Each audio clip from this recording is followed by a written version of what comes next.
It has been some time since last we met. Perhaps you do not remember it all.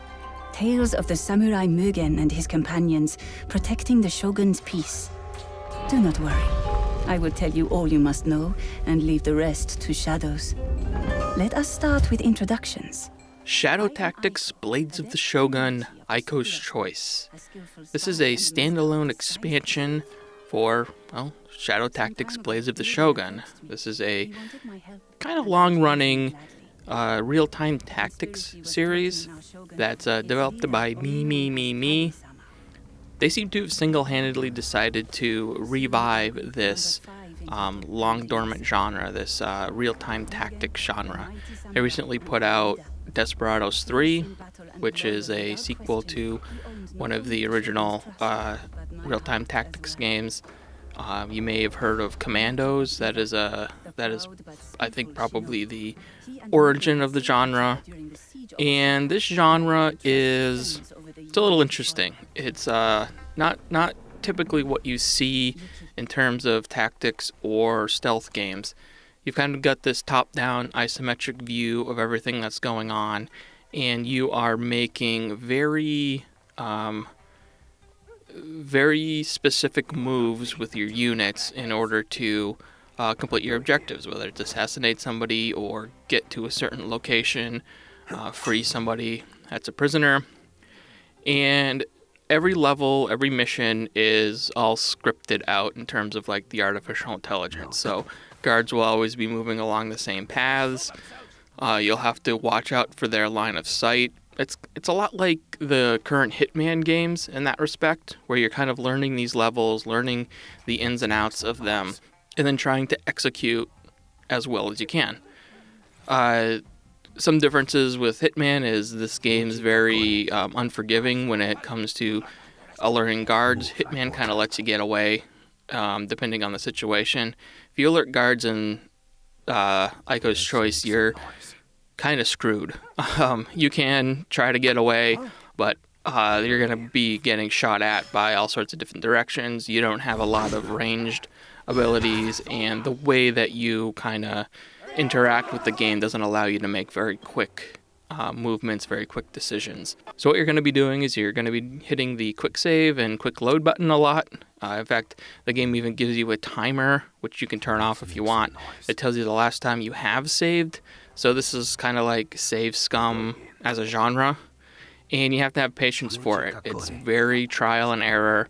It is satisfying when you solve the puzzle and figure out how to execute a certain maneuver, execute and get your guys through a certain area, because it is very much based around kind of puzzle logic. Like, well, this guy will go here, so if I put this person here and take him out at the exact right time, then this person won't see him, and etc., etc. But like I said, you got to have the patience for it, and you will be loading and reloading and checkpointing and loading back and stuff like that a lot. You control up to 4 characters here, and they all have different skill sets. The samurai has like a heavy attack that can take out other samurai and heavily armed units, so you want to use him to do that. But he can't jump up onto buildings like a lot of the shinobi and the Aiko. I guess you'd call her like an assassin. She can disguise herself and also is can crawl around the rooftops and do attacks from above and stuff like that. The shinobi, for instance, doesn't have a very strong close-up attack, but has more abilities for ranged attacks. Some of the things, like if you use a throwing star, you have to then go retrieve that throwing star from the body that you just killed in order to use it again. So there's things like that. There's a lot of things to consider when you're using your abilities and your weapons and things like that, like limited ammo on guns, the few guns there are in the game that you can use. But what's probably some of the best parts of the game is when you use this queue moves ability, where you queue up the moves from your various characters. You say something like you want to have this guy stab this guy first, and then you want this other character to jump down and stab this guy, and then you want the shinobi to use his throwing star on this guy, and you queue all those moves up, and then you have them all execute at the same time, and like 3 people die and all at once, and it's satisfying. Those parts of the games are satisfying, and it's the lead up to that can be a little tedious. And for me personally, these types of games don't really do it for me. They require too much patience and too much trial and error, too much loading and saving and remembering to save and loading back.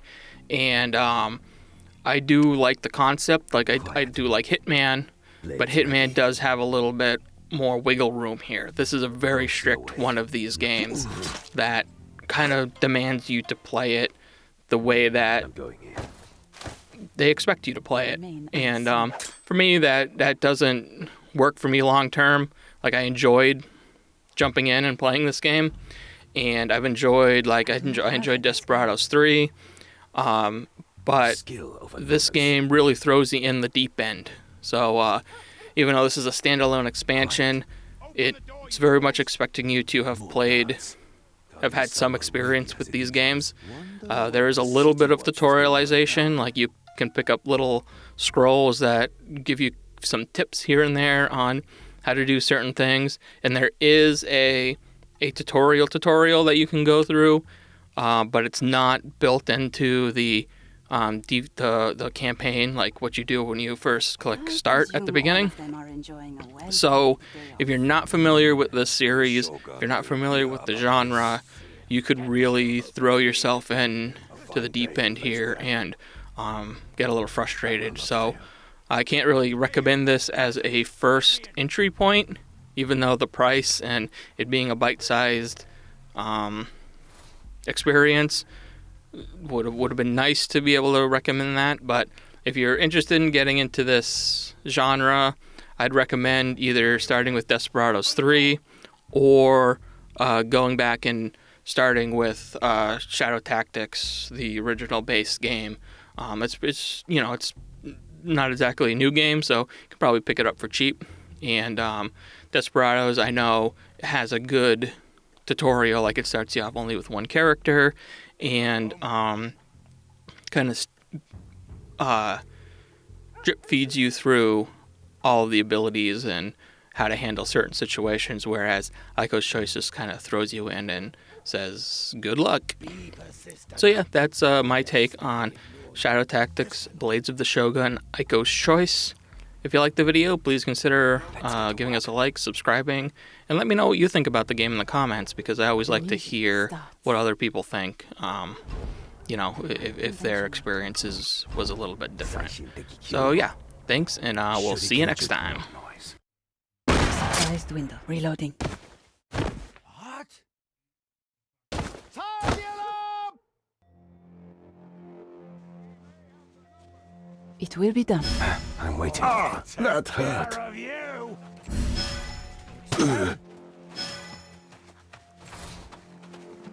You see them